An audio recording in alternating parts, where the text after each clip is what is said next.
sebagai orang yang punya orang tua, punya Benar. keluarga, banyak banget tuh berita-berita Nah, hoax yang itu. gak bisa dipungkiri lah gitu Ya, namanya orang tua kan ya. pasti percaya aja kayak Nah. kamu nih jangan ini mama lihat Ya. sini wah. Ya, sementara budaya kita membaca, Iya. sementara budaya kita kritisi semua itu kan masih Kurang. kurang. Ya. Jadi ya itu produk media itu akan mencerminkan budaya masyarakat itu Iya. sendiri sih.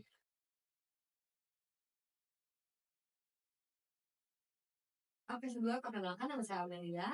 Saya dari Universitas Budi Dharma di jurusan Ilmu Komunikasi.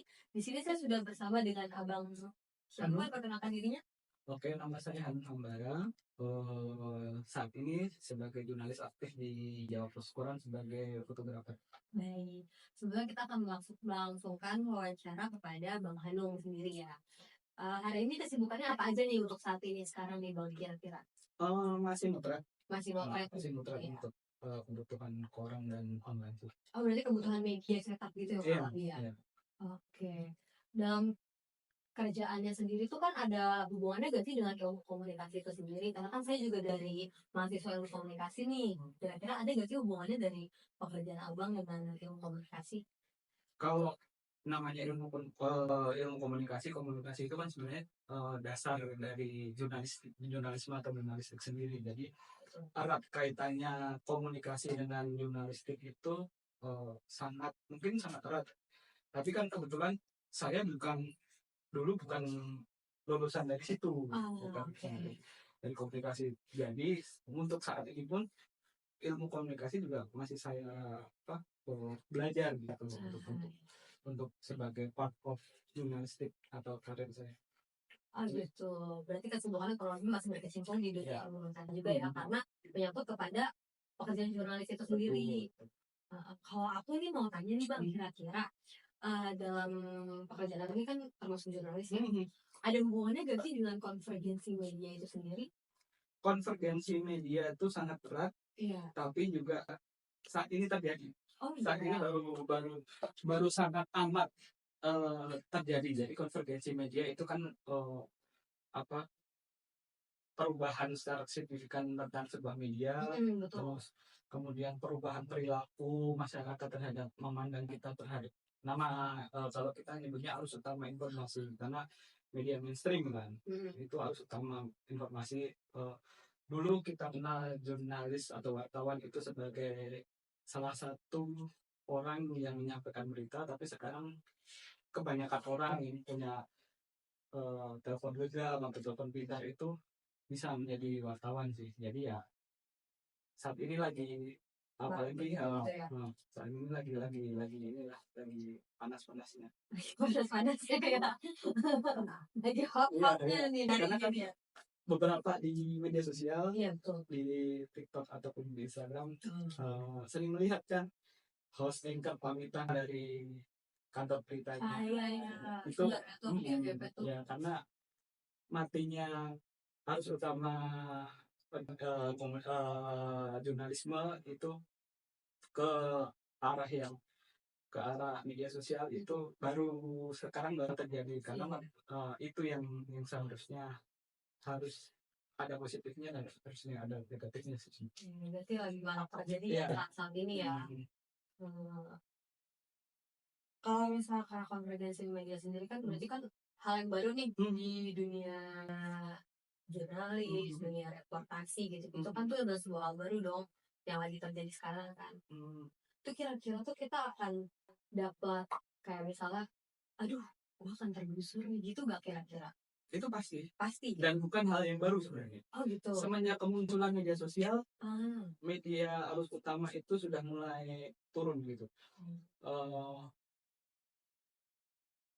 Semua wartawan yang sekarang bekerja termasuk saya pun tidak lepas dari bayang-bayang pemecatan atau layoff itu sendiri. Itu hal yang mutlak.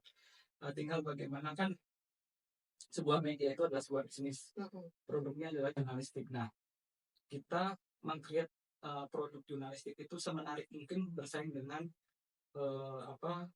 media sosial. Nah, itu yang menjadi tantangan sekarang, menjadi konvergensi media itu bisa nggak? Kalau nggak bisa ya bubar, kalau bisa bertahan. Oke, berarti sangat berdampak ya untuk pekerjaan sebagai jurnalis, sebagai penyiar berita, Sangat. konvergensi media berarti sangat berdampak ya. Sangat. Tapi kalau misalnya kayak ada dampak yang kan tuh berarti untuk dampak yang negatif ya. Kira-kira ada nggak sih dampak yang positifnya kayak misalnya, oh saya jadi lebih mudah nih untuk menyebarkan suatu informasi gitu. Ini produk awal sebuah arus media utama atau jurnalisme di Indonesia itu kan check and balance gitu. Iya. Kayak seperti saya bekerja di koran itu ketika liputan kita mau thread, kita membuat caption itu nanti diedit sama editor. Nanti naik lagi ke penyelamas bahasa. Penyelamas bahasa nanti naik lagi ke layouter.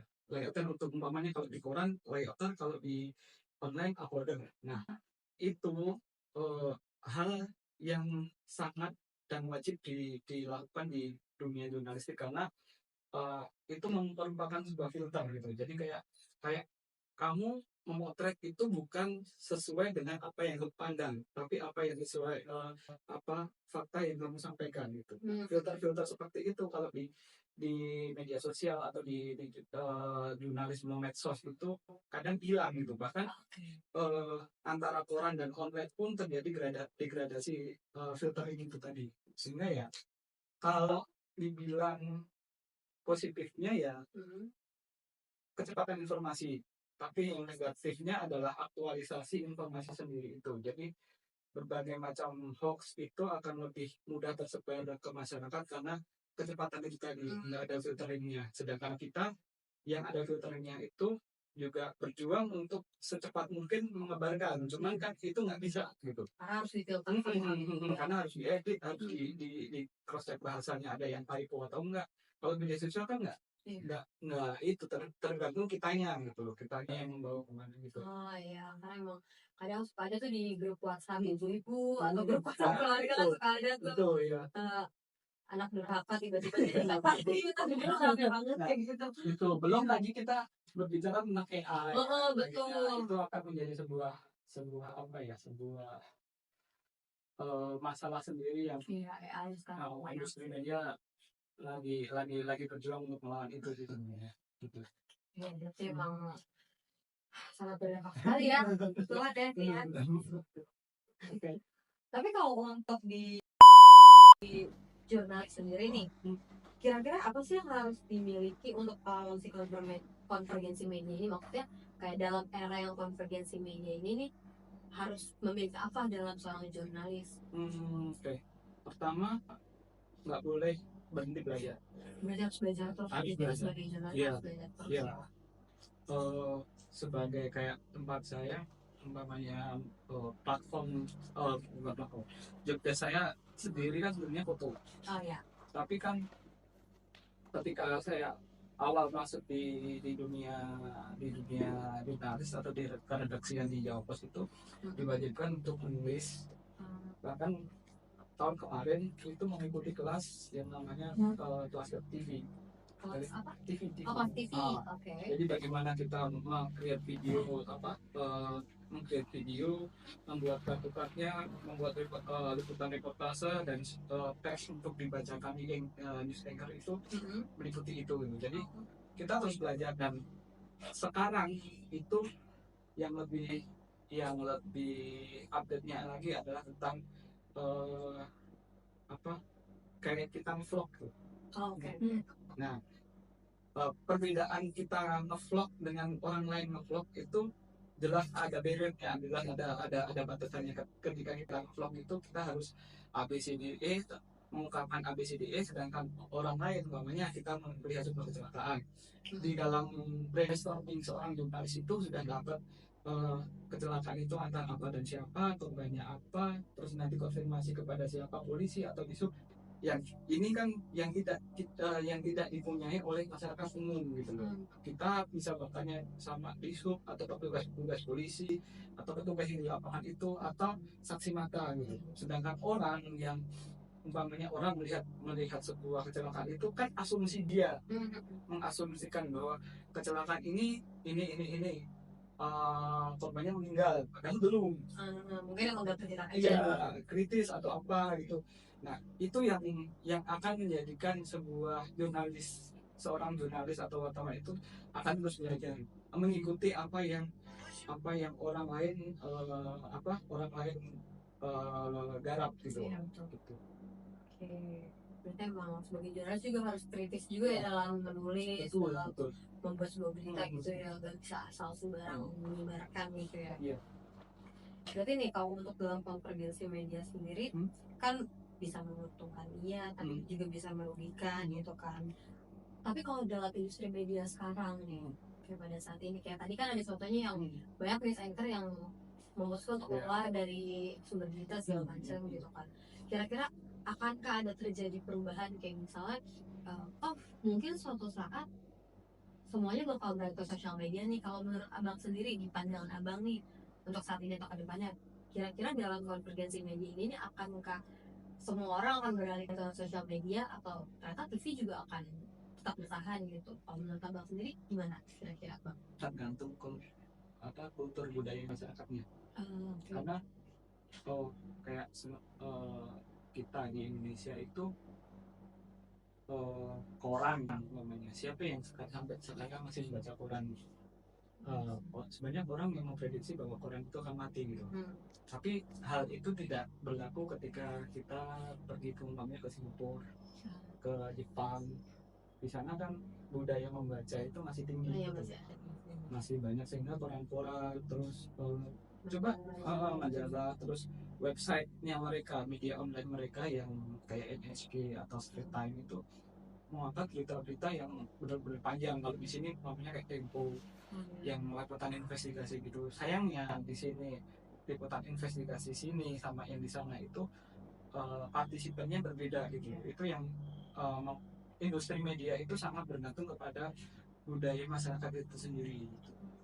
Apakah budaya masyarakat itu sendiri bisa dan masih mempertahankan budaya membaca, atau masyarakat sendiri itu lebih mengedepankan visual gitu. Kalau umpamanya visual, nanti kita akan melihat visual sendiri, atau juga lebih condong kepada konten-konten yang bersifat cuma kayak di sosial media cuma 15 detik, 10 detik yang isinya nggak jelas gitu. Kan banyak sekarang lawan kita sebenarnya ya sama-sama platform media juga, tapi platform media yang bisa atau kurang menjadi kontennya itu menjadi dipertanggungjawabkan. Itu aja sih. Karena emang balik lagi, karena semakin cepat media bisa bersosialisasi kan, jadi makin cepat juga berita-berita yang mungkin belum benar, belum pasti itu bisa diterima gitu kan, bisa langsung diterima gitu sih. Soalnya saya juga kan sebagai orang yang punya orang tua, punya keluarga, banyak banget tuh berita-berita hoax yang gak bisa dipungkiri lah gitu kan. Namanya orang tua kan pasti percaya aja kayak kamu nih jangan gini ini mama lihat sini lah. Sementara budaya kita membaca, sementara budaya kita kritisisme itu kan masih kurang. Jadi ya itu produk media itu akan mencerminkan budaya masyarakat itu sendiri sih. Paling kan kalau kayak orang tua sekarang kan mungkin agak kurang peka ya sama teknologi kan gitu. Kayak anak muda aja mungkin kebanyakan ada yang anak SMP nggak bisa bikin Word atau apa itu kan. Nah, itu kalau misalnya kayak gitu kan mungkin balik lagi ke masyarakat itu sendiri mau untuk berkembang atau enggak kan ya. Kurang lebih gitu. Oke nih, paling nih terakhir nih bang nih. Ini udah terakhir nih ya. Kira-kira nih pesan dari abang sendiri untuk jurnalis muda yang ingin bertahan atau yang ingin berkembang nih di era media sekarang, yang kayak kita akan terus berubah nih, kayak pesannya apa sih? Kayak aku kan sebagai anak yang berkomunikasi yang otomatis entah jadi jurnalis, entah jadi reporter, reportasi gitu kan. Kira-kira apa nih pesan yang harus disampaikan untuk aku dan untuk teman-teman semua mungkin yang menyaksikan gitu? Kira-kira apa yang harus diberikan gitu? Pada kenyataannya akan kita dihadapkan sama dua musuh besar. Oke. Jadi dua. Yang pertama adalah bagaimana kita beradaptasi dengan teknologi, terutama untuk media sosial. Jadi mengemas berita sebagai arus utama itu menjadi sebuah materi yang enak dimakan baik golongan anak muda atau orang tua gitu, bisa diterima mereka. Yang pertama. Yang kedua, harus struggling terhadap masalah karir, karena kembali lagi industri media di Indonesia sekarang tidak baik-baik saja gitu. Karena balik lagi, industri media itu hidup dari iklan, hidup dari kepercayaan masyarakat yang percaya terhadap media itu. Kita juga dicontohkan bahwa tahun ini kan efisiensi besar-besaran. Contohnya kayak iklan-iklan dari kementerian itu diefisiensi, dipotong anggarannya dan sebagainya. Nah, itu akan menjadi sebuah gonjangan besar terhadap iklim media. Sedangkan di dunia demokrasi kan kita menganggap bahwa Indonesia itu memang paham demokrasi, itu media adalah salah satu tiang demokrasi itu sendiri gitu. Bahkan beberapa jurnalis itu akan menghadapi lawan berat dari seorang tokoh, kayak sekarang yang kayak gubernur Jawa Barat, ADM. Semua orang tertuju pada dia karena dia pandai dan bisa membuat konten gitu. Padahal kalau umpamanya ini yang mencontohkan ya. Padahal kalau secara rasional untuk menjadikan informasi itu sebagai bahan berita atau informasi arus utama itu sangat tidak dianjurkan, karena masyarakat sekarang lebih melihat orang ini gitu, Gubernur Jawa Barat ini sebagai role model, sebagai ini. Sedangkan ketika kita mau mengkonfirmasi dan sebagainya itu tidak ada konfirmasi lanjutan. Jadi kayak keberpihakan itu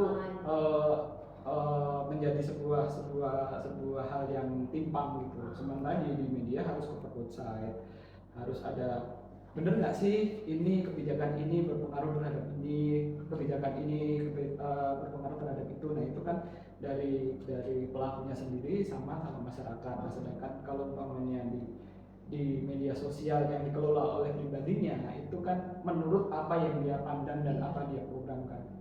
Karena modelnya dia juga kan itu kalau dalam iklim sebagai mendidik menjadi masyarakat yang kritis, mendidik sebagai masyarakat yang sadar akan demokrasi, itu sangat buruk gitu.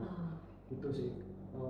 Mungkin yang terakhir ya itu kebudayaan masyarakat kita sendiri akan membaca, terus berpikir kritis itu sudah sangat menurun lah. Belum bisa ini. Mungkin kalau dari masyarakat kita juga harus disadarkan lagi kan kritisannya dalam menanggapi suatu berita gitu. Itu akan nanti itu akan menjadi pembicaraan sangat panjang dan menyangkut dengan lintas keilmuan seperti lintas ilmu politik dan sebagainya, bagaimana pengerahan massa lewat sebuah informasi yang hoax, lewat sebuah informasi yang tidak benar-benar ada. Itu akan ada penelitiannya, ada jurnalnya, itu sangat berbahaya gitu, terutama untuk iklim demokrasi di negara kita. Gitu.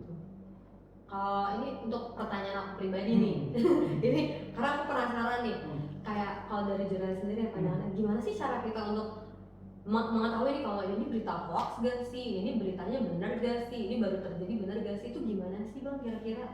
Kalau aku pribadi sebagai seorang jurnalis yang baru sih, saya baru 8 tahun di 8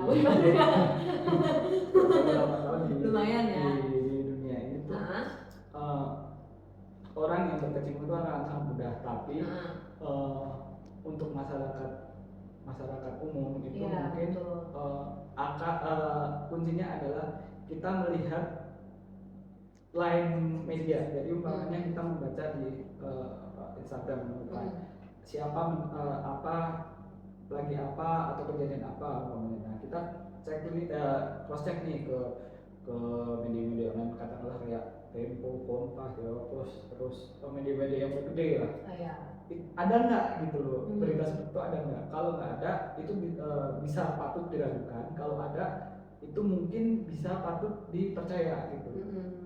Maksudnya patut dipercaya itu mungkin saja juga yang mendapatkan informasi itu di media di media gede itu baru setengah-setengah, belum sepenuhnya gitu loh. Karena gitu. Membedakannya adalah itu cover website, kita harus cross check lagi.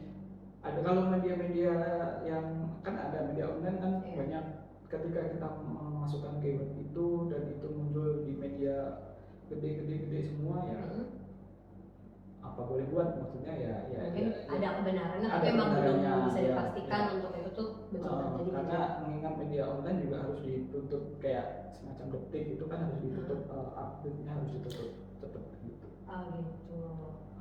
Oke, paling kurang lebih itu aja sih kalau dari aku ya Bang ya. Sebelumnya terima kasih nih udah mau hadir di sini bersama aku Amel. Mungkin kurang lebih itu aja. Apabila ada salah-salah kata atau penyampaian dari kita berdua, bisa mohon dimaklumi dan dimaafkan. Terima kasih, bye bye.